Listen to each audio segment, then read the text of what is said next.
bienvenue sur ce nouveau webinaire qui est proposé par l'association Rose Up.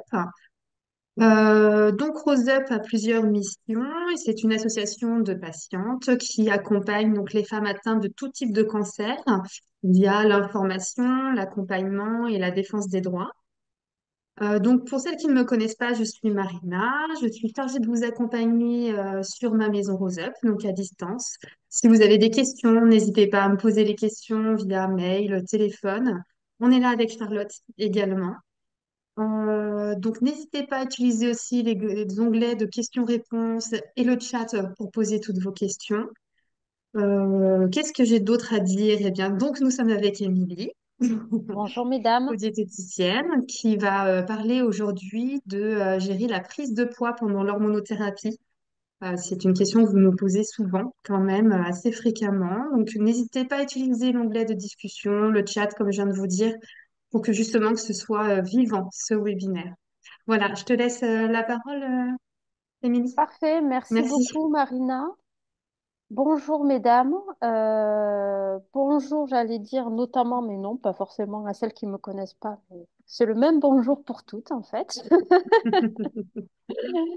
Euh, à nouveau, je le redis pour les femmes qui se reconnaissent pour la première fois, je ne vous vois pas aujourd'hui, donc je ne vois que Marina. Donc excusez-moi si des fois j'ai le regard un peu fixe, hein. C'est un peu moins interactif que quand on se voit toutes et qu'on peut naviguer sur l'écran. Moi, je vous propose aujourd'hui de commencer par quelques points essentiels.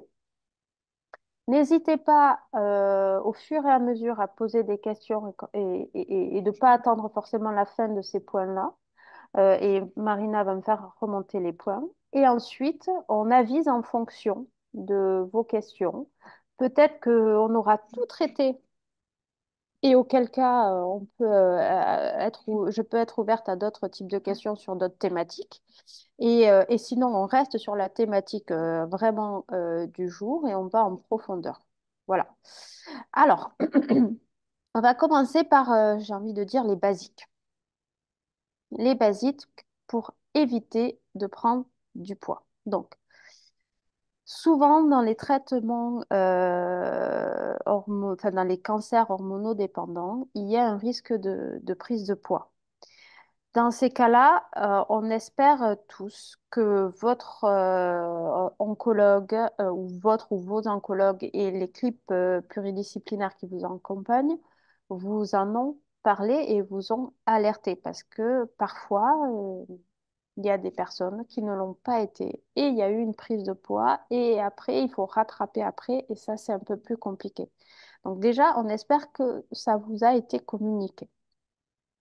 Euh, Dans ce cas-là, c'est bien d'agir dès le départ. C'est mieux. Quand on ne peut pas, eh ben, on agit au moment où on doit agir. Voilà. Donc, très basiquement, lorsqu'on doit perdre du poids, il va falloir éviter et non pas supprimer, je tiens à la distinction, ben, tout ce qui est calorique, hein. Voilà. Là, on est sur la base de la base. Pourquoi pas supprimer? Parce que déjà, dans un régime classique, même s'il n'y a pas de question de cancer et de traitement, on en revient aujourd'hui à des régimes trop stricts où on supprime tout ce qui est calorique, hein. On sait aujourd'hui que c'est contre-productif avec des effets yo-yo et c'est pas du tout ce qu'on cherche. Et ça l'est encore plus lorsqu'on est sous traitement parce que limiter la prise de poids, oui. Potentiellement, dans certains cas, perdre du poids, oui, sous surveillance. Perdre trop de poids, non, parce que le risque pourrait être de rentrer en dénutrition. Et ça, il faut à tout prix l'éviter. Cette perte de poids, elle doit aussi être stratégique, parce que en général, quand on perd du poids, si on n'est pas stratégique, on va d'abord perdre du muscle. Or, nous ne voulons pas perdre du muscle, nous voulons perdre éventuellement du gras ou de la rétention d'eau, mais pas le muscle. Donc, il faut être stratégique et donc on va parler de tout ça. Je reviens sur mes basiques. On ne les supprime pas, ces aliments caloriques, mais on les évite et dans la semaine, on se fait plaisir 2 ou 3 fois. Alors, c'est quoi ces aliments caloriques, hein? C'est tout ce qui est sucré, et tout ce qui est gras. Voilà. Malheureusement, hein, ce n'est pas la carotte qui fait grossir et ce n'est pas vers la carotte qu'on se tourne quand on a des petites envies. C'est Trop. dommage. Voilà. Donc, c'est tous ces éléments sucrés et gras qu'il va falloir éviter. Donc, le gras, dans un premier temps, on va d'abord éviter le gras ce qu'on appelle le gras de rajout. Donc, si vous cuisinez avec trop d'huile, trop de beurre, trop de crème fraîche, il va forcément falloir diminuer. Ça reste logique. Ou alors aller vers des substituts. Alors, je fais une petite aparté sur le gras. À quantité égale, une cuillère à soupe qui doit faire à peu près 10 grammes. Donc, on part sur 10 grammes. 10 grammes d'huile ou 10 grammes de beurre sont autant caloriques. Ne me dites pas, oui, mais je consomme de l'huile, donc c'est moins calorique. Et je consomme de l'huile d'olive, c'est encore moins calorique. C'est faux. C'est faux, déjà, il faut avoir ce basique-là. Euh, et ensuite, on a la crème fraîche. Donc, il faut se dire aussi que 2 cuillères à soupe de crème fraîche à 30% de matière grasse. Je vous dis une bêtise, 3 cuillères à soupe de crème fraîche à 30% de matière grasse. Ça équivaut à 1 cuillère à soupe d'huile. Donc, 1 cuillère à soupe d'huile égale 3 cuillères à soupe de crème fraîche, 30% de matière grasse. Quand je vous dis qu'on peut utiliser des substituts, c'est que si on se tourne vers de la crème fraîche, on peut utiliser déjà des crèmes fraîches allégées, 18% de matière grasse, donc on perd presque la moitié. Et on peut aller sur d'autres substituts comme la crème de riz ou la crème de coco. Donc, qui sont beaucoup moins caloriques et qui équivalent, en fait, qui sont l'équivalence de la crème fraîche à 18% de matière grasse. Donc ça, déjà, c'est un bon substitut. Nous avons Catherine qui te demande si tu parles de l'huile d'olive ou de n'importe quelle huile. Toutes les huiles, toutes les huiles ont les mêmes calories. Donc, 1 cuillère à soupe d'huile d'olive, 1 cuillère à soupe d'huile de colza, de tournesol ou autre, ce sont les mêmes calories. Et c'est équivalent au même grammage de beurre. Hein, c'est équivalent. Si on est vraiment précis dans les chiffres, le beurre est légèrement moins calorique. C'est tellement ridicule qu'on considère que c'est équivalent. Mhm. Et qu'est-ce que tu penses de l'huile de cendrier et quid du beurre de ghee? Alors, le beurre de ghee, c'est tout autant calorique, simplement c'est beaucoup mieux pour les cuissons. Il faut savoir qu'en fait, le beurre, normalement, on n'est pas censé le porter à forte cuisson, hein, même certaines huiles. Or, le ghee, c'est du beurre qui a été débarrassé de certaines molécules qui sont en cause justement lorsqu'on pousse la cuisson trop fort et qui peuvent devenir un petit peu toxiques pour le corps quand on va trop loin dans les températures. Donc le beurre de ghee, c'est super pour des fortes températures. Quand on parle de forte température, hein, c'est notamment la poêle, hein. La cuisson à Mhm. la poêle, ce sont de très fortes températures. Donc, si vous cuisez au beurre, il vaut mieux se tourner vers le ghee. Ensuite, la première question, pardon, C'était Marina. l'huile de sonderie. Alors, celle-ci, je ne la connais pas. Mais sans la connaître, je peux vous répondre. Si l'appellation est une huile, c'est que c'est 100% du gras. Donc, équivalent à une huile d'olive ou aux autres huiles. Après, les huiles, elles se distinguent par les nutriments qu'il y a à l'intérieur. Il y a des molécules Mhm. différentes dans ces huiles-là, hein, qui ont des vertus pour le corps. Hein, c'est Il y a pour ça qu'on... justement un webinaire qui est En en effet, replay sur le sucre et le gras. voilà. Eh ben, j'essaierai de penser à aller chercher l'huile de sonderie, hein. Je ne la connais pas, excusez-moi, mesdames. Et c'est bien que vous me la fassiez connaître, j'irai chercher. Mais en tout cas, si c'est une huile, il faut considérer que c'est aussi calorique. Par contre, elle a peut-être des vertus, voilà, nutritionnelles pour la santé. Donc, je continue. Donc, je disais que le gras, il va falloir le diminuer ou passer par des alternatives moins caloriques.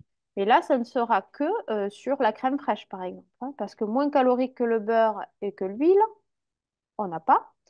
Et après, ce qui est essentiel, c'est de diminuer. Si vous avez l'habitude de cuisiner avec beaucoup d'huile et de beurre, il va falloir diminuer tout ça sans supprimer, hein, je le redis à nouveau. Le gras, c'est essentiel au bon fonctionnement du corps. Donc, ne jamais supprimer le gras. Après, vous pouvez vous donner une quantité par jour à ne pas dépasser. C'est par exemple si vraiment il y a une perte de poids importante, hein, que vous souhaitez, que c'est demandé par votre oncologue ou que vous vous sentez vraiment pas bien, que vous voulez vraiment, vraiment faire une importante perte de poids, il ne faudrait pas dépasser l'équivalent de 20 grammes de gras par jour, de gras rajoutés par jour, hein. Donc 20 grammes, c'est par exemple une petite tablette de beurre et une cuillère à soupe d'huile. Et vous voyez que ça va très vite. Parfois, sur un seul repas, on utilise ça, hein. Donc ça veut dire qu'à ce moment-là, on aura des repas très light. Mm. Et ce sera pendant un temps, le temps que vous perdiez ces kilos qui vous embêtent. Et après, vous reviendrez à des quantités un peu plus importantes. Voilà. Mais ça, déjà, vous pouvez vous dire que vous avez à peu près 20 grammes de gras par jour et qu'il ne faudrait pas dépasser. Ça, c'est le minimum. Vous pouvez aller au-delà, hein. Mais comme je vous dis, voilà, il ne faudrait pas aller en dessous de ça. Ensuite, on a les aliments sucrés, hein. Tout ce qui est sucré. Si vous êtes des grandes consommatrices d'aliments sucrés, il n'y a pas de baguette magique, il va falloir réduire. Il ne faudrait pas que ce soit tous les jours. Et après, il y a aussi des astuces. On sait que l'aliment sucré, parce qu'il est calorique, nous fait grossir. Mais aussi, on sait aussi que c'est l'influence de l'index glycémique qui va augmenter, entre guillemets, l'absorption de ces calories. Je m'explique. C'est pas tout à fait l'absorption, mais c'est l'incidence. Voilà, c'est le bon mot. C'est-à-dire que vous aurez les mêmes calories, mais la prise de poids peut être plus importante si l'index glycémique est plus élevé, hein. Parce qu'on va faire marcher une hormone en particulier qui est l'insuline, et que si on la fait marcher trop souvent, trop rapidement après l'ingestion d'un aliment sucré, hein, en fait, il y a plus de prise de poids. Et donc, globalement, il faut éviter les aliments à index glycémique élevé. Alors, ce sont tous les produits sucrés, hein, avec du sucre blanc, donc les gâteaux, le chocolat, les bonbons, voilà, les barres On de n'a pas droit aux céréales. bonbons, On y a droit, mais pas souvent. J'y pas tous les reviendrai. jours. Merci, Marine. Et Donc, justement, il y a Florence qui demande est-ce que les fruits frais rentrent dans les aliments sucrés? alors, justement, je vais y venir. Oui et non. On va considérer quand même que non, parce que là, on va parler plutôt des sucres de rajout, donc qui ne sont pas naturellement présents dans les aliments. Attention, les fruits, ça a une importance aussi, on va en parler juste après. Euh, donc là, on parle du sucre de rajout. Ce sucre de rajout, dans tous les aliments sucrés, on va essayer de les éviter. Et si en plus, on veut éviter l'index glycémique élevé, il y a une astuce, c'est de ne pas manger cet aliment sucré seul. Parce que comme on l'a dit, comme l'a relevé Marina, est-ce qu'on n'a jamais droit aux bonbons? Ben si, hein, si on a envie de bonbons de temps en temps, il n'y a pas de souci si c'est une ou deux fois dans la semaine et de manière cadrée.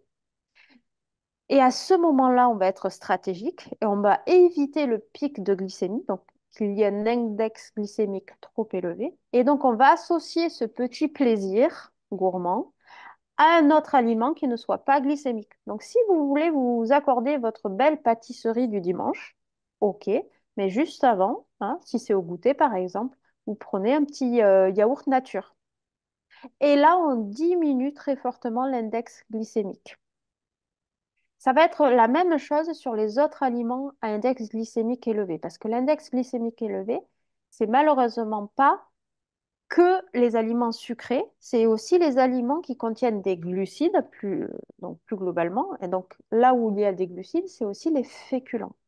Et Mm. certains féculents comme les pâtes, le riz et notamment quand ils sont trop cuits ou le pain ont un index glycémique aussi élevé qu'un aliment sucré. Et oui.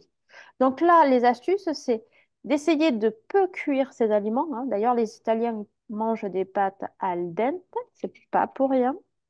Donc déjà, l'index glycémique est beaucoup plus bas. Et si vous voulez encore travailler cet index glycémique, vous pouvez choisir des pâtes complètes ou semi-complètes. C'est pareil pour le riz, c'est pareil pour tous les autres féculents. Essayez de un petit peu moins les cuire et de les préférer complets ou semi-complets. Le pain, identique. Et comme l'astuce qu'on a avec les produits sucrés, essayez de ne pas consommer ces aliments seuls. Un plat de pâtes seul va avoir un index glycémique très élevé. Un plat de pâtes accompagné d'un peu de légumes et de protéines va avoir un index glycémique beaucoup plus bas. OK? Donc, vous diminuez en quelque sorte la prise de calories en influençant sur l'index glycémique. Donc, moi, pour que ce soit plus simple, je vous conseillerais que tous les aliments glucidiques, que ce soit les féculents ou que ce soit les aliments sucrés, vous vous disiez que vous ne les consommez jamais seuls, toujours accompagnés d'un aliment qui n'est pas glucidique. Et là, vous êtes au top en permanence. C'est ça dont il faut se souvenir. D'accord.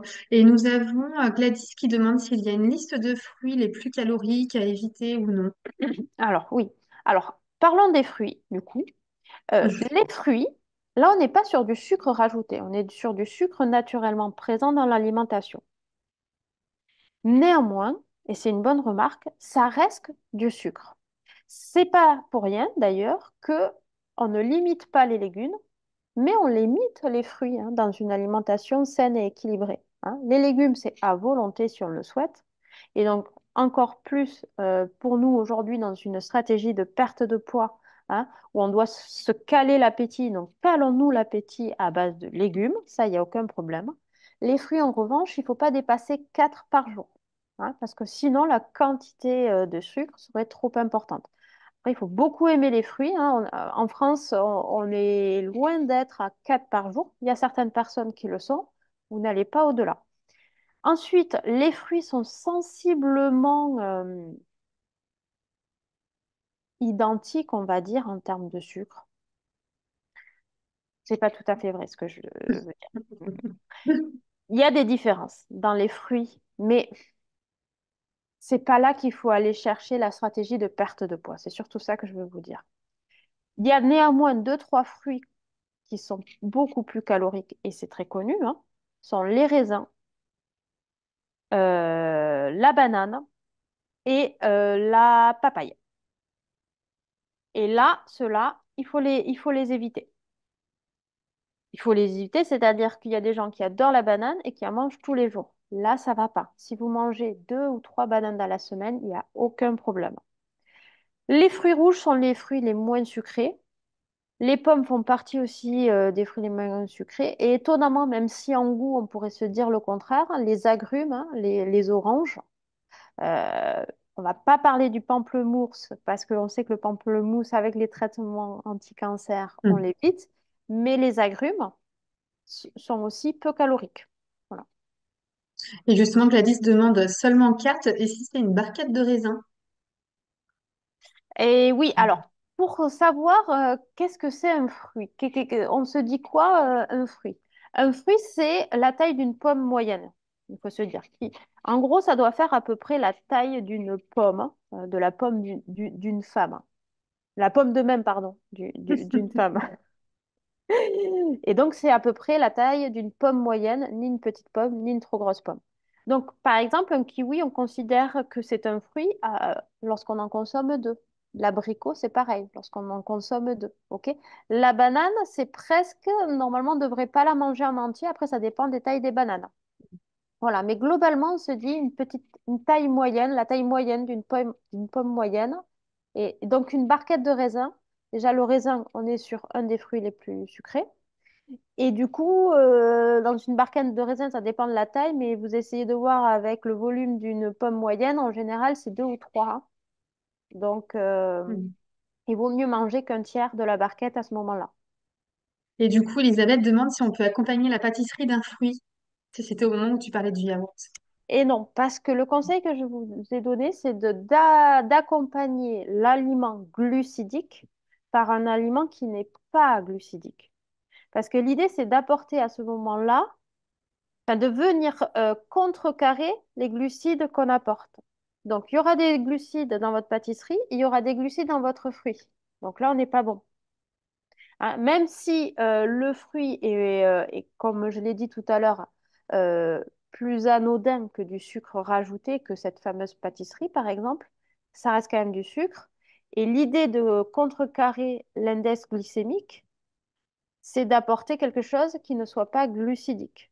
Donc, si vous avez votre pâtisserie, l'idéal, c'est d'apporter un fromage blanc ou un yaourt nature. Si vous avez, par exemple, une envie de pâte, vous apportez de la protéine, viande, poisson, œuf et des légumes. Voilà. Mhm. Mais justement, Nelly demandait si salade verte et pas de carbo suffit à diminuer l'indice glycémique. Oui, ça suffit. Mhm. Ça suffit. Attention, par contre, pas de carbo, ça veut dire aussi euh, petit lardon, donc gras, et ça veut dire aussi crème fraîche. Donc, Donc, ça dépend de la carbo, hein. Si c'est à c'est vrai, l'italienne, il n'y a pas de crème fraîche. la vraie carbo, pas de crème fraîche. Tu as tout à fait raison, Marina. Merci de le préciser. Donc, il vaut mieux se tourner vers les vraies pâtes carbo sans crème fraîche. Et Voilà, vous ça va mettez, dépendre. voilà, et vous mettez peu de lardons. Et Fabienne se demande s'il y a un moment dans la journée où il est préférable de consommer le sucre plutôt qu'un autre.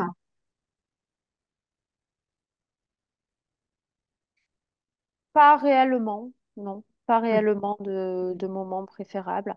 Après, il y a une différence sur les repas de la journée, mais pas forcément en fonction du sucre, en fonction des calories.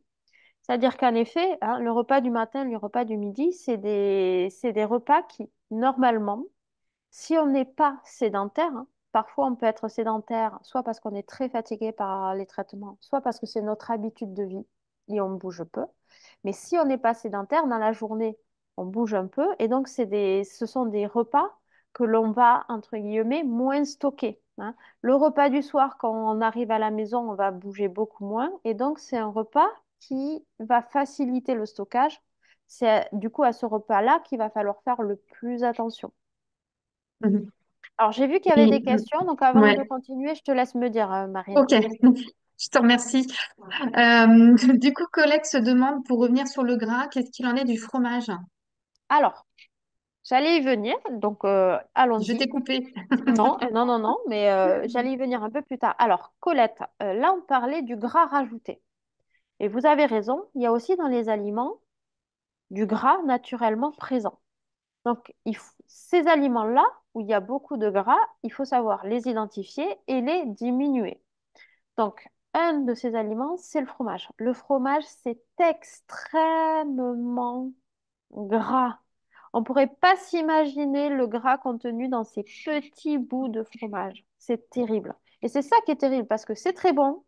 On a l'impression qu'on n'en prend pas beaucoup et on a des incidences incroyables derrière. Mais oui, parce que c'est pas anodin, il y a beaucoup de gras à l'intérieur. Donc c'est pour ça que le fromage, normalement, on dit 30 grammes par jour. 30 grammes, c'est tout petit, hein. C'est les toutes petites portions individuelles là, qu'on a parfois dans les restaurants, les cantines, les choses comme ça. C'est tout petit. En général, lorsqu'on se sert à la maison, on va beaucoup plus haut que 30 grammes. Donc, le conseil, c'est de ne pas en manger tous les jours, peut-être 2 fois dans la semaine, en étant cadré. Donc, les fromages, oui, très gras à éviter. Pas que, on a aussi les charcuteries, hein. Tout ce qui est charcuterie, très, très, très riche en gras. Donc ça, on ne cherche pas à comprendre, il faut fortement le diminuer. Et c'est comme le fromage. Si vraiment vous avez envie de ça, ben c'est qu'une ou 2 fois dans la semaine et pas plus. Euh, Ensuite, en aliments gras, on sait qu'il y a des viandes, hein, par exemple, hein, qui sont très gras, des viandes et des poissons qui sont très gras. Donc, le steak haché avec 30% de matière grasse, on va l'éviter. Et on sait qu'il y a des steaks hachés avec beaucoup moins, donc on va essayer de se tourner vers ça. Hein. L'entrecôte, plusieurs fois dans la semaine, on va l'éviter. Voilà, il y a des viandes où on sait que c'est gras et du coup, on va plutôt se tourner vers des viandes, comme dit, plus maigres. qui ont exactement les mêmes vertus nutritionnelles pour le corps, hein, apport de protéines et apport de fer, hein, ce qui est le plus important dans les protéines, et qui vont être moins grasses. Donc ça va être plutôt les viandes blanches, le poulet, le porc, le canard sans la peau. Le canard sans la peau, il n'y a aucun problème. Et là, on fait des meilleurs choix avec les mêmes vertus nutritionnelles. Sur les poissons, c'est pareil. Si vous êtes une addict du saumon, c'est pas 4 ou 5 fois dans la semaine, c'est une fois ou deux, parce que très gras. Alors, c'est du bon gras. Hein, pour le coup, celui-ci, hein, c'est de l'oméga 3, très bon gras pour le cerveau. Néanmoins, ça reste du gras. Mhm. Et donc, on va le limiter et on va plutôt se tourner vers les poissons blancs, par exemple. Justement, Nelly demande l'agneau, c'est viande grasse ou maigre? Alors, l'agneau, c'est quand même plutôt gras. C'est quand même plutôt gras. Mhm. Et du coup, pour les pâtes carbo, plutôt bacon, est-ce que c'est moins gras que les lardons? Non, c'est pareil. C'est pareil. Ok. Malheureusement, c'est pareil. Mais si vous le faites qu'une fois par semaine, il n'y a aucun problème. Mhm. Et justement, Marie-Laure s'étonne que le porc ne soit pas une viande grasse. Ah, le porc est aussi une viande grasse. Excusez-moi, c'est pas parce que je les Mhm. cite pas que ça l'est pas, hein. Des fois, je suis Non, parce pas que tu l'as dit exhaustive. avec le poulet. Le Tu as dit porc? poulet, porc. Alors, alors, d'accord, j'ai dit porc parce que je pensais à mon rôti de porc. Donc, merci d'y revenir. Le rôti de porc, hein, très peu calorique. Par contre, certains morceaux de porc, très caloriques. Donc, ça dépend du morceau que vous allez choisir. Mais si vous allez sur du rôti de porc, hein, c'est nickel. Parfois, il y a un peu de gras autour. Celui-là, vous l'enlevez. Et à l'intérieur, c'est le top. Merci. D'accord. Vous avez raison de me demander la précision. Et pour le pain complet, est-ce qu'il y a une différence entre pain complet avec levure ou plutôt au levain? Est-ce qu'il y a une préférence à choisir? Alors, pour le gras, il n'y a aucune différence. D'ailleurs, dans le pain, il n'y a quasiment pas de gras, hein, mesdames, ça c'est la bonne nouvelle. Hein. Le pain fait grossir si on en mange en trop grande quantité et parce que c'est du féculent, donc des glucides, hein, pas de gras. Et après, sur le côté santé, en fait, le levain est meilleur pour la santé que la levure. Mhm. Mais il n'y a pas Ok. d'incidence au niveau calorique. Et pour la pâtisserie, il y a des gourmands, hein. Je comprends, je comprends. Plutôt en fin de repas ou au goûter, est-ce qu'il y a... ça change quelque chose? Ça change pas grand-chose. L'idéal, comme je vous dis, c'est que ce soit toujours accompagné, jamais seul. Donc, si c'est en Mhm. fin de repas, c'est forcément pas seul. Donc, ça, c'est le top. Et si c'est au goûter, toujours accompagné. Il y a pas de différence au niveau calorique. Et si c'est avec votre repas, vu que vous faites plaisir sur la fin du repas, essayez d'avoir un repas plus allégé, avec beaucoup de légumes. Et du coup, vous savez que vous faites plaisir à la fin, tout en Bon, maîtrisant du l'index coup, glycémique. Elisabeth, du coup, vous avez votre réponse sur le fait de manger des légumes qui permettent de diminuer l'index glycémique. Tout à fait. Gladys se demande si on fait une soupe et un fruit le soir. Est-ce que c'est bien? Oui, c'est très bien. Hein, parce que le fruit, encore une fois, c'est sucré. Il faut éviter plus de 4 fruits par jour. Mais ça reste un élément qualitatif de l'alimentation. Et surtout, ça n'a rien à voir avec du sucre rajouté. Hein. Bonbons, pâtisseries, pâte à tartiner, tout ça, ça n'a rien à voir. Donc, totalement OK, la soupe et le fruit à côté. Et est-ce que ça change quelque chose quand on fait une pâte à tarte ou pizza maison? La taille de la farine semi-complète, si c'est du 80 ou 45. Est-ce qu'il y a une préférence ou... Ah oui, plus on va être complet, donc c'est-à-dire plus on va être élevé sur le chiffre. Hein. 45, c'est la farine blanche, donc quasi Mhm. pas du tout complète, on va dire. Donc plus on va aller vers du complet, c'est-à-dire le rajout de fibres, et plus vous aurez de fibres, plus vous contrerez l'index glycémique. Donc oui. Après, vous embêtez pas trop, il y a aussi des pâtes du commerce hein, avec la farine complète. Mhm. Après, là, on est vraiment sur quelque chose qui est de l'ordre de quelques calories. Mhm. Donc, il faut pas s'embêter sur une pâte à tarte. Embêtez-vous plutôt sur les féculents du quotidien et en vous disant, je les cuis pas trop fort, j'essaie de les garder al dente et j'essaie de les avoir semi-complets ou complets pour Mhm. diminuer un peu l'index glycémique, pour ajouter des fibres dans l'alimentation parce que ça, c'est super bon. Pour le microbiote, on en parlera un tout petit peu après, et pour la santé en général. Et Christine se demande si on peut ne rien manger au petit déjeuner. Bien sûr, bien sûr. Alors, l'histoire du petit déjeuner, c'est un mythe et c'est un peu dépassé. Qu'est-ce qu'il faut savoir par rapport à ça? C'est ça qui est important.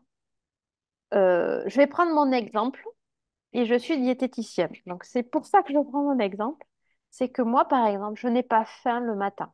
Donc, c'est très difficile pour moi de prendre un petit déjeuner. Et pourquoi je ne me force pas à le faire? Parce que quand j'arrive à l'heure du repas du midi, je n'ai pas une faim plus importante. Donc, je cadre mon repas. Par contre, il y a des personnes qui ne prennent pas de petit déjeuner le matin parce qu'ils n'ont pas eu le temps ou autre, et qui arrivent au repas du midi et qui du coup sont affamés et mangent deux fois plus. Et là, c'est là qu'il faut prendre son petit déjeuner. Hein. En fait, il faut vous connaître, savoir si vous savez contrôler vos quantités au repas suivant. Et si c'est le cas, c'est OK. Et du coup, ça rejoint une question qui a été posée par mail sur les questions du jeûne. Est-ce que le jeûne, et notamment le jeûne intermittent, ça peut être intéressant pour perdre du poids ou limiter la prise de poids? Oui, mais il faut vous connaître. Le jeûne intermittent, c'est-à-dire enlever un repas, celui qui est le plus efficace, c'est surtout d'enlever le repas du soir, hein. On l'a dit pourquoi tout à l'heure, parce que c'est à ce moment-là qu'on stocke un peu plus. Ce jeûne intermittent, il ne va pas à tout le monde. Si vous supprimez le repas du soir, mais que le lendemain matin, vous pouvez plus vous arrêter de manger parce que vous avez trop faim, c'est contre-productif. En revanche, si le repas du soir, vous pouvez le faire sauter et que le lendemain matin, il n'y a aucun problème, allez-y, vous pouvez le faire. C'est en vous connaissant. Alors Nelly demande, puisque sa pharmacienne lui a recommandé de faire une cure de cuillère à café d'huile de foie de morue et d'oméga 3. Alors, ça, c'est très, très, très, très, très bon pour la santé, mais attention, pas pour la perte de poids, parce que comme on l'a Hmm. dit au départ, que ce soit de l'huile de foie de morue, de l'oméga 3, qui sont en effet les gras les meilleurs, on va dire, pour la santé. Mais encore une fois, enfin, je veux dire, je reviendrai dessus juste après. Ça reste les meilleurs pour la santé. Les oméga 3, c'est anti-inflammatoire et c'est très, très bon pour les neurones. Et ça ne n'encrasse pas les vaisseaux sanguins. Donc, en effet, ce sont les meilleurs pour la santé. Plein de vertus et ça évite plein de problèmes. Mais ça reste, même si c'est du gras est tout aussi calorique que du beurre ou d'autres types de gras. Donc en fait, pour la perte de poids, c'est pas stratégique de faire une cure trop importante en quantité. D'accord? Donc oui, pour les bienfaits nutritionnels et sur la santé, mais par contre, aucune action sur la perte de poids. Et après, je reviens justement, je fais une aparté. Souvent, on diabolise certains gras. Hein. Souvent, on diabolise le gras animal. Hein. Et comme le disait Marina, on a déjà fait un sujet, on va refaire un sujet sur le gras. Le gras animal, hein, c'est le gras qu'on trouve ben, dans les viandes, les poissons, les œufs, hein, ou dans les fromages ou le beurre. On le diabolise, euh, mais à tort. À tort parce qu'en fait, celui-ci, on le diabolise pour les personnes qui en mangent en trop grande quantité et on revient toujours aux mêmes choses quand il y a de trop grandes quantités. Quand c'est en bonne quantité, il y a autant de vertus pour le corps que les autres sources de gras plus végétales et qu'on considère comme meilleures pour la santé. Et d'ailleurs, hein, les recommandations, c'est un tiers de gras animal, deux tiers de gras végétal. Donc oui, il faut consommer un peu plus du végétal parce qu'il est quand même meilleur pour la santé, mais le gras animal ne doit pas être supprimé et il a aussi des vertus. Donc on dit un tiers, deux tiers. Un tiers pour le gras animal. Alors, pour rester sur les animaux, on a eu des questions aussi, c'était sûrement quand on en parlait, pour savoir si viande grasse ou non pour le lapin et le jambon. Alors le lapin, très peu gras, donc là vous pouvez y aller. Très bonne idée. Et le jambon sans la couenne, le jambon blanc sans la couenne, au top aussi. Très peu gras, d'ailleurs on le recommande dans les régimes amaigrissants. Alors, une autre question sur le pain où c'est marqué, c'est indice glycémique. Alors, peut-être que c'était une question de Nelly sur le pain complet. Alors, Euh, le pain, il faut savoir que Xavier a l'indice. le pain Mm. en général a un index glycémique très, très élevé, un petit peu comme un morceau de sucre, hein. C'est quasiment similaire, hein. C'est étonnant, hein. Attention, on ne parle pas des calories, on parle de l'index glycémique Mhm. parce que dans les deux, le sucre comme le pain, il y a des glucides. Ils sont différents, ces glucides, mais ce sont des glucides qui vont faire monter la glycémie. Là encore, l'histoire de complet, pas complet. Le complet, on rajoute des fibres et donc ça nous aide à baisser la glycémie. Donc oui, le pain complet va nous permettre d'avoir un index glycémique plus bas. Mhm. Donc un effet Alors, à privilégier. Excuse-moi. Non, c'est moi. Euh, Elisabeth revient, en fait, je n'avais pas bien compris sa question. C'était pour l'ordre des aliments, les crudités ou légumes cuits, plutôt en début de repas ou peu importe. Alors, on va les privilégier en début de repas. Je vous explique pourquoi. En fait, déjà, il faut savoir que plus vous aurez de légumes dans un repas, mieux ce sera pour plusieurs raisons, toujours dans notre stratégie où on veut limiter la prise de poids ou perdre un peu de poids. Déjà, ça va nous caler l'appétit. Donc, on vient caler l'appétit avec des aliments très bons pour la santé et quasiment pas caloriques. Donc, top. Donc, le mieux, c'est de le mettre en début de repas, commencer à se caler l'appétit et ensuite amener le reste. Donc, oui, c'est bien de commencer par Mhm. le légume cuit ou cru en début de repas. En plus, notre corps, il est bourré de récepteurs. Et donc, le corps sait identifier qu'on apporte du légume. Et donc, il va fonctionner légèrement différemment. Et il va savoir qu'il ne va pas faire augmenter la glycémie de suite. Si vous commencez à apporter quelque chose de sucré ou de glucidique, comme des pâtes ou du riz en premier, le corps le détecte. Il va dire excusez-moi, je fais simple, mais il va dire au pancréas, il faut que tu sécrètes de l'insuline. Parce que là, quelqu'un m'apporte du glucide. Et donc, ça va faire partir de l'insuline, alors que si on commence par du légume, on aura une incidence un tout petit peu plus faible hein, sur ce départ Mhm. d'insuline. Eh ben, justement, sur les féculents, nous avons deux questions, notamment de Fabienne. Est-ce qu'il est préférable de prendre de la pomme de terre ou des pâtes?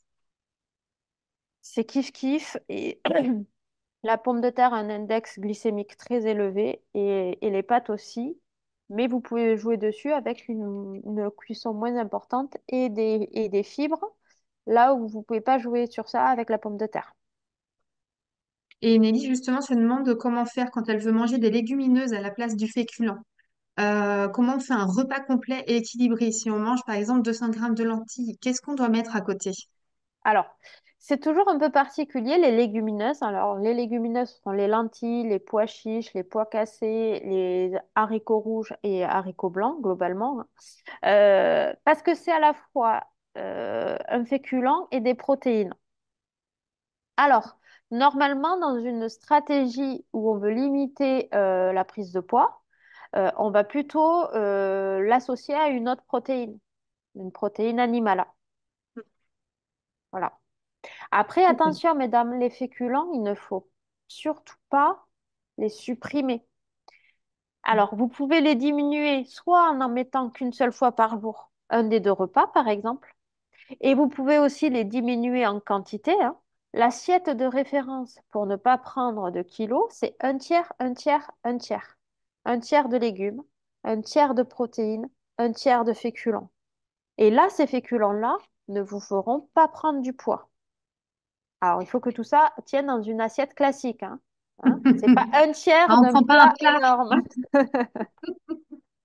Et bien justement, nous avons Christine qui dit qu'elle a fait beaucoup de régimes et là où il lui a été dit qu'il fallait absolument ne pas sauter de repas et avoir absolument une viande ou poisson, un féculent, un légume dans le repas du midi et du soir. Alors que parfois, le soir, une soupe et un yaourt lui suffit. Alors, euh, oui, je suis pas tout à fait contre ça, bien au contraire. Mon conseil de base serait de ne pas du tout supprimer les féculents parce qu'ils ont un vrai rôle et qui nous calent l'appétit sur le coup. Néanmoins, on peut s'en passer quand même de ces féculents-là. Donc, on peut néanmoins le supprimer le soir et on peut les diminuer le midi, mais il faut pas les supprimer.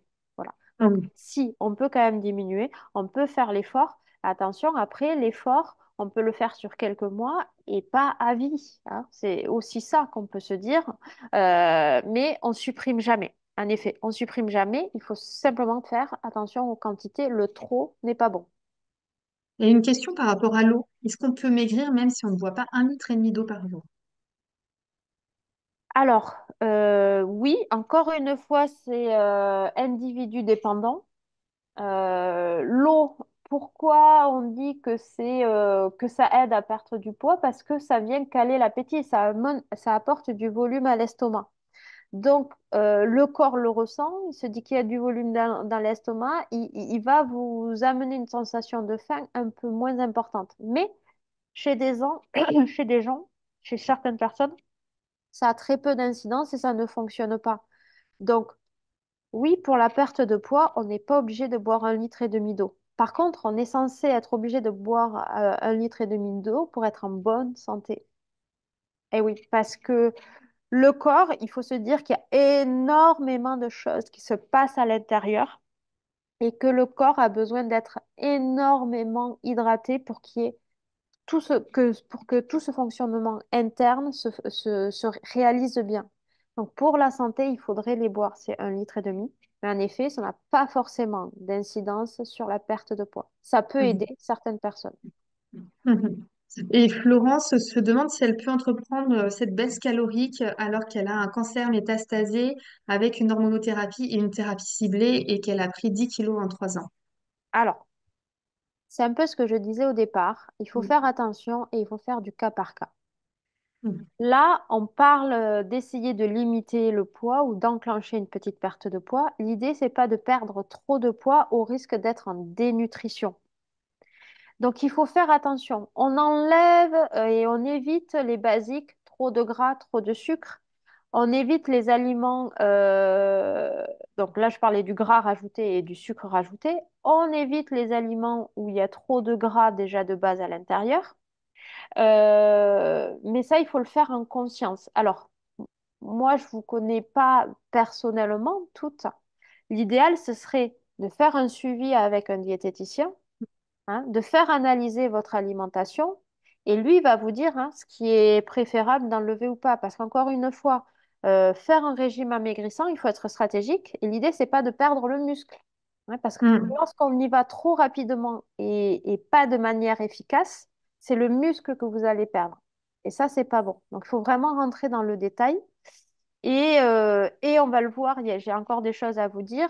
Il n'y a pas que par l'alimentation, il n'y a pas que par les éléments basiques qu'on va passer. Et justement, Marie-Laure se demande qu'en est-il des protéines pour éviter la fonte musculaire? Quelle quantité? Et alors, il faudrait qu'il y en ait à chaque repas. Alors, déjà, il faudrait qu'il y en ait à chaque repas. Et ensuite, la base de la base de la base, qui est une activité physique. Alors, Mhm. parfois, c'est pas possible parce que le traitement nous fatigue trop. Et là, faut accepter la fatigue et se reposer et on peut pas toujours faire de l'activité physique. Et dès qu'on peut, il faut s'y mettre. C'est c'est rare de perdre du poids en ne faisant attention qu'à son alimentation. Normalement, on doit cumuler les deux, alimentation et activité physique. Alors parfois, on ne peut faire qu'un des deux et c'est déjà pas mal, mais Mhm. l'idéal, c'est les deux. C'est ce qui va vraiment être complémentaire et c'est ce qui va nous éviter, en ayant des protéines midi et soir, d'éviter de perdre du muscle et Mhm. justement d'aller taper dans les tissus gras. Et c'est là que l'activité physique va nous permettre de maigrir. Non, j'essaie de faire le tri dans les questions. Tu as dit que tu avais encore d'autres choses à dire, parce qu'on a quand même pas mal de questions qui sont assez Et spécifiques. alors, Est-ce que prenons tu les veux questions. peut-être... tu préfères prendre les questions? Oui, Ok. oui, oui. Qu'y a-t-il comme aliment sous le terme de gras végétal? Alors, le gras végétal, c'est toutes les huiles. Toutes les huiles, ce sont Mhm. du gras végétal. Donc, l'huile d'olive, l'huile de lin, l'huile de chia, l'huile de chanvre, l'huile de colza, de tournesol. Ça, c'est le gras végétal qu'on oppose au gras animal, le beurre, la crème fraîche, hein, qui vient du lait, donc de l'animal, et le gras qu'on trouve dans les aliments issus des animaux, les fromages, donc qui viennent du lait, ou les viandes ou les poissons gras. Alors là, c'était le gras végétal. Et oui, non, mais justement, Ah oui, j'avais dit que ok. le gras végétal, Excuse-moi. c'était toutes les huiles. toutes les Ok, huiles en contradiction et je réexpliquais le gras ok, animal. Mais d'accord. tu me permets quand même de... J'ai oublié quand même quelque chose, donc tu me permets de le dire.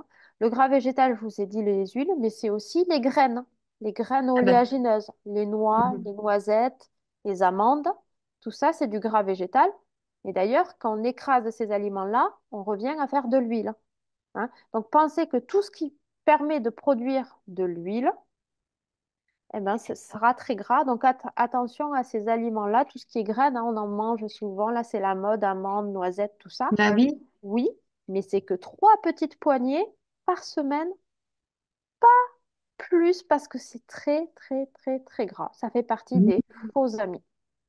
Ah oui, parce que c'est vrai qu'on en entend de plus en plus que pour caler la faim, éviter de Oui. grignoter, de prendre plutôt ça. Alors, justement, Marina, c'était un point que je voulais aborder. Je l'aborde très vite. Souvent, les amandes, on nous dit manger des amandes, ça fait croquer. Ça, c'est important. Pour la perte de poids, c'est une stratégie. Incorporer dans vos repas de la mastication. Plus vous mastiquerez, plus vous croquerez pendant le repas, plus vous vous sentirez calé. Donc, ça, c'est une Mhm. astuce, hein. Quand vous mangez de la viande blanche ou de la viande rouge, vous mastiquez beaucoup. Quand il y a du pain avec de la croûte, vous mastiquez beaucoup.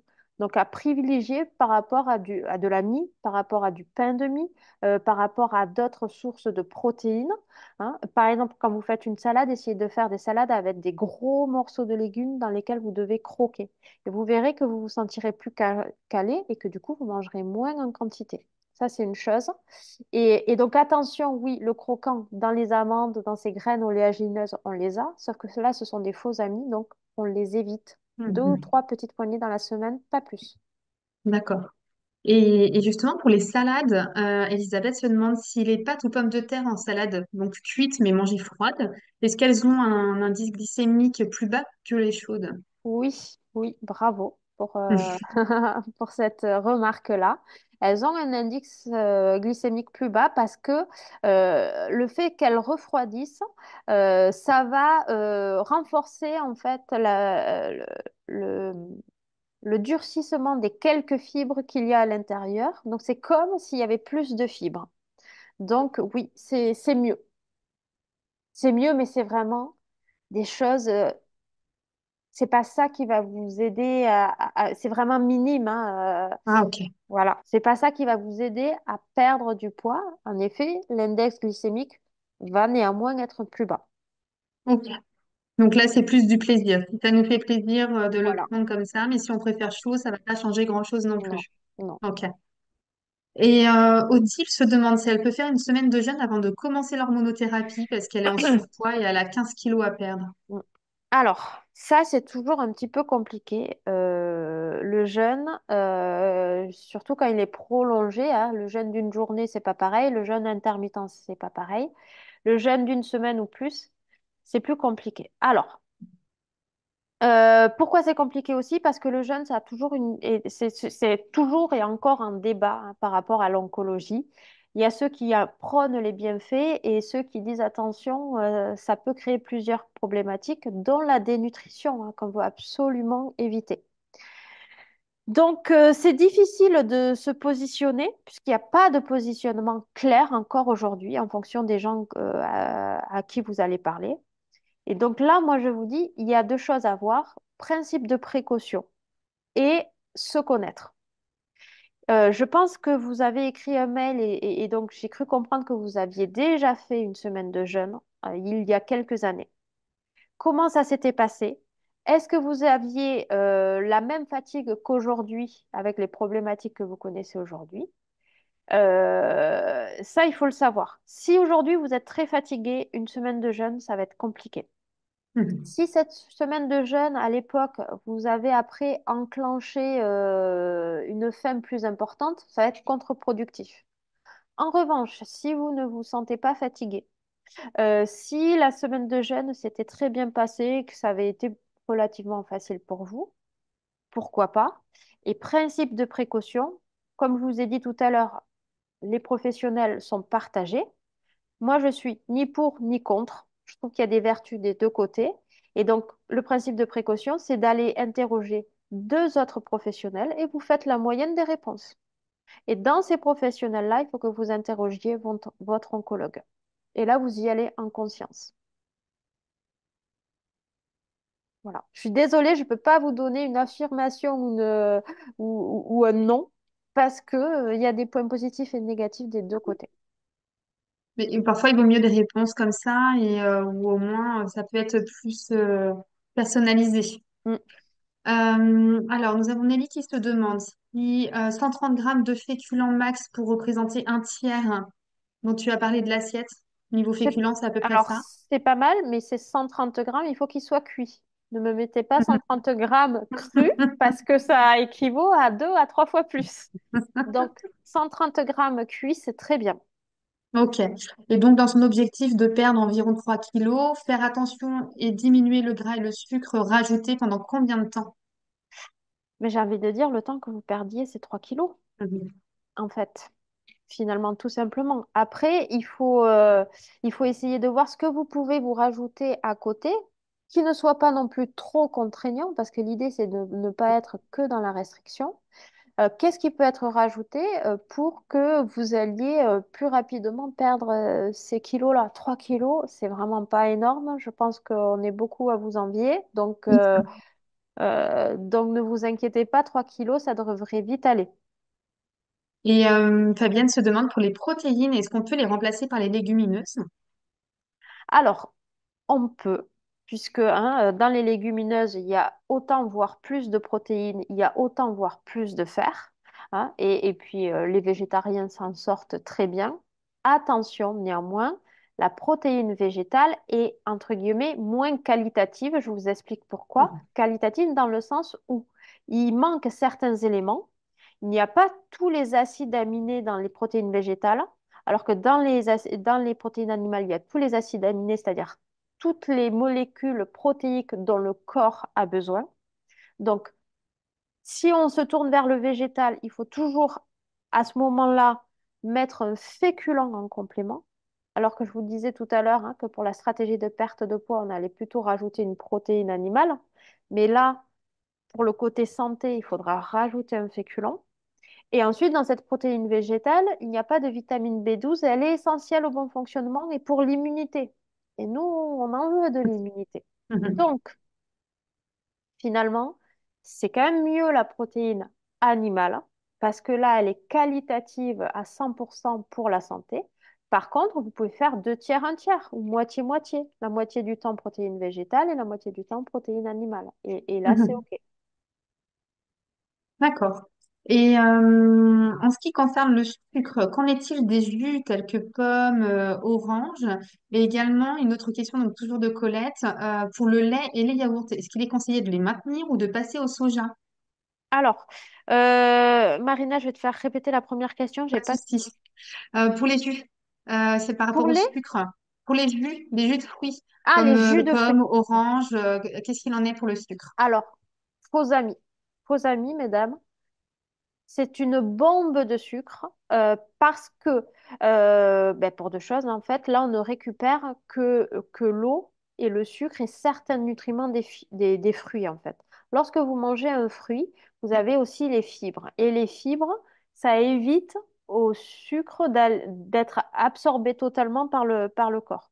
Là, il n'y a plus ces fibres-là, et donc du coup, on absorbe directement le sucre, et c'est une bombe de sucre et une bombe aussi au niveau de l'index glycémique. Donc, à éviter le plus possible, ou alors ça reste un moment plaisir, comme on l'a dit, 1 ou 2 fois dans la semaine, ok, et pas tout seul, avec un aliment qui n'est pas glucidique. Mhm. Toujours. Et pour le lait et les yaourts, du coup, est-ce qu'il est conseillé de les maintenir ou de passer au soja? Alors, sur notre sujet du jour qui est le poids limité ou perdre du poids, le lait et les yaourts sont quasiment pas caloriques. Donc, il n'y a pas d'intérêt à les supprimer. Passer au soja. Là, on est plutôt sur l'idée de l'hormonothérapie, hein. Le soja, on sait que c'est quelque chose qu'il vaut mieux éviter lorsqu'on est en traitement hormonal. Donc, du coup, le soja, il vaut mieux l'éviter. Mais attention, il vaut mieux l'éviter que si vous en mangez de manière très régulière, tous les jours. Si c'est 2 ou 3 fois dans la semaine, il n'y a aucun problème. Mais sur la perte de poids, il n'y a aucun conseil, enfin, il y a aucune raison de passer au yaourt de soja qui sont Mm. quasiment autant caloriques hein, que les yaourts classiques. Ok. Et yaourt de brebis aussi? Alors, après, en effet, il y a quelques différences et c'est bien d'y venir. Donc, ça fait partie des éléments dont je voulais vous parler, les faux amis, hein. On a vu tout à l'heure les jus de fruits, on a vu tout à l'heure les graines oléagineuses, amandes, noix, noisettes. Et on va parler aussi de certains yaourts. Il y a certains qui sont plus caloriques. Ce sont les yaourts à la grecque, ce sont les yaourts au lait de brebis, hein. On sait que ça, c'est beaucoup plus gras ou tout ce qui est yaourt au lait entier. Si vous voulez pas Mhm. avoir de soucis, vous évitez cela et vous prenez les yaourts au lait demi-écrémé. Voir si vraiment vous voulez être dans la restriction, 0% de matière grasse. Mais le lait demi-écrémé suffit. Mhm. Hein, comme je vous l'ai dit, ça sert à rien de supprimer totalement le gras animal. Il en faut, le corps en a besoin. Mhm. Et alors j'ai encore d'autres questions. Je ne sais Mhm. pas si tu veux quand même qu'on continue ou pas. Ben oui, Si tu avais d'autres sujets à aborder quand même. j'irai très rapidement, mais je pense que là, Ok, si les dames ont des questions, c'est important d'y répondre. ok. Alors Camille se demande pour le pain de seigle et le pain aux graines. Alors, très très bon. Le seigle, très riche en fibres, les graines très riches en fibres, donc ça va amener des fibres et donc ça va baisser l'index glycémique.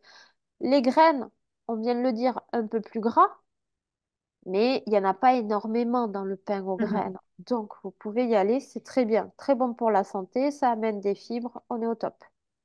Et les crudités. Alors attends, mon message a sauté. Est-ce que c'est moins bon que cuit? Les Non, du tomates, les tout. carottes.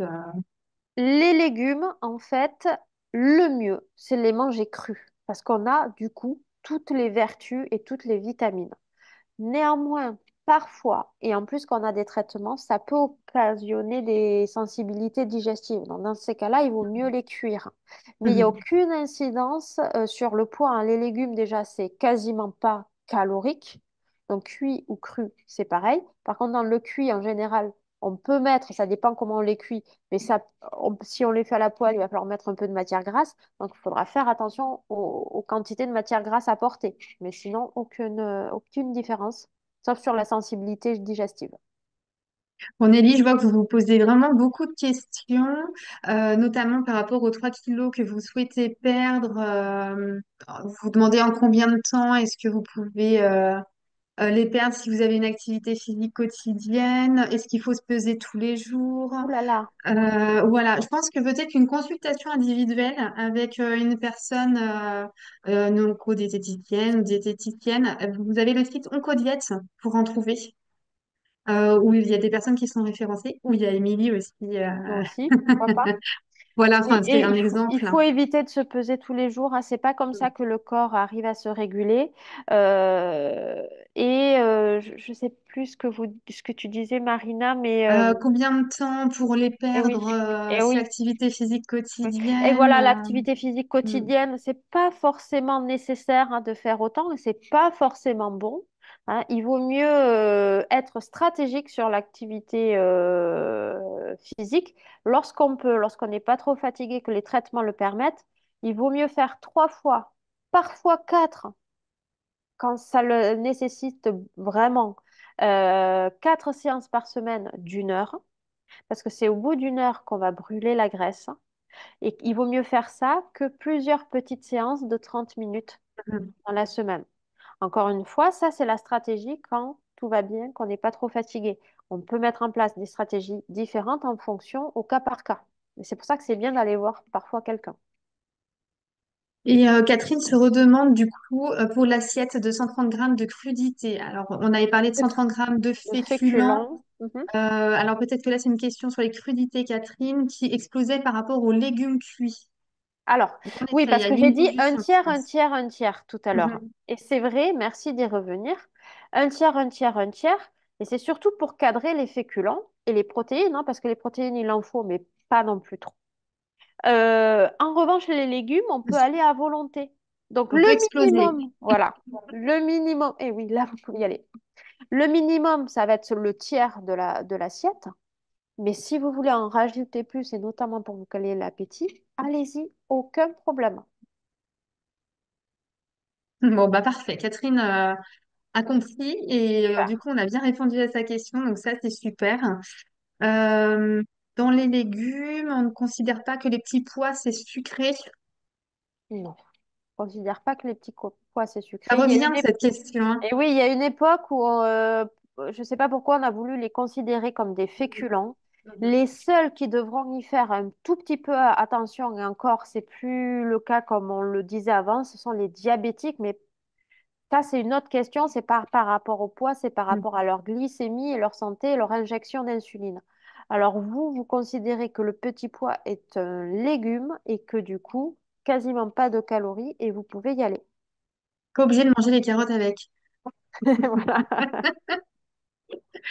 Et du coup, Christine se demande si marcher tous les jours, en fait, c'est bon ou pas, parce qu'on entend dire que ça permet la perte de poids.